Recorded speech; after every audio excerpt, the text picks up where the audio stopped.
Hello, good day everyone. Today we are going to learn how to make a rib on circular edges in Solidworks.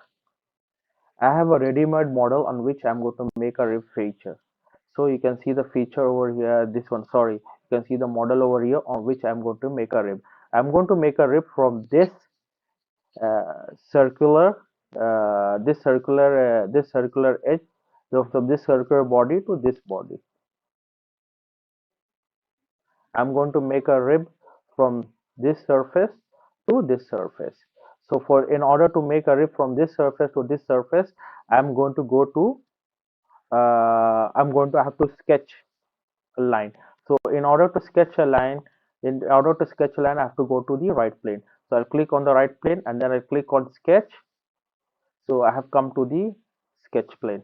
So after that, I'll go to the line command and click on line and then draw a line from this edge to this edge.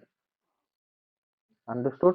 While drawing the line, keep it in mind the line should be coincident with the edges. See, the end point of this line should be coincident with this edge. The end point of this line the end point of this line should be coincident with this edge, and the end point of this line should be coincident with this circular edge. And after that, I'm going to make a tangent relation between the line and the circle edge. In order to make a tangent relationship, what we are going to do, we are going to click on the line, then press Ctrl and then click on this edge. After you do that, you can see there is a tangent command on the left hand side for the tangent relation. So if I click on this tangent, now it has made a tangent relation between the line and the circular edge. Now, if you see in the bottom right hand side, you can see where the arrow is. It is written underdefined. Underdefined means there are some dimensions missing. So, in order to make it fully defined, what we are going to do, we are going to uh, do some dimensioning.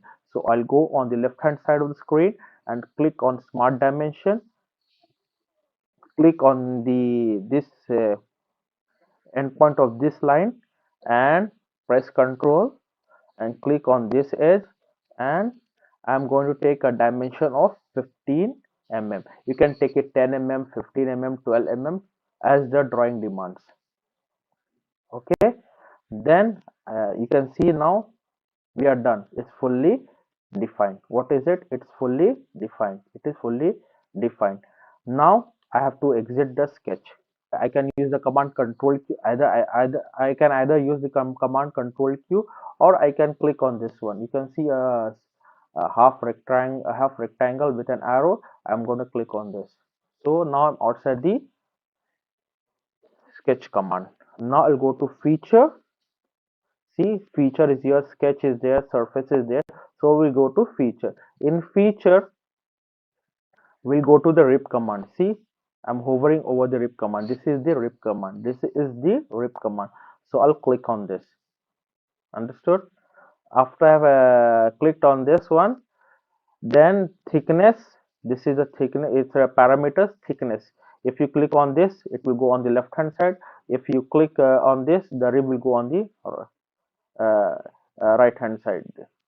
If you click on this, the rib will go on the right hand side, and if you click on this, it will go on the left hand side, and if you click on this, it will be in middle. And the thickness is 10 mm, rib thickness 10 mm. You can put any value. Now you can see, as you can see, the rib should go, the arrow should be pointing towards the model, not outside the model, because we want the rib inside the towards the model, not outside the model. So if I just click like this, what will say? Rebuild errors, fail to create rib feature.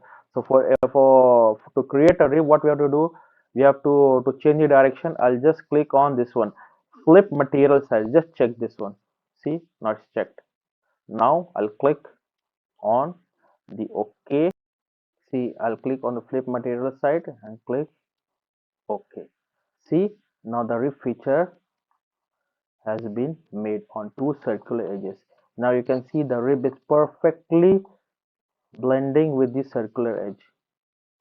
It's not straight, it's circular. You can see the edge is circular. So this is how you make the rib on two circular edges. So if you like this video, please like, comment and subscribe. If you have any doubts, please mention it in the comment section. Thank you very much and wait for more videos on SolidWorks.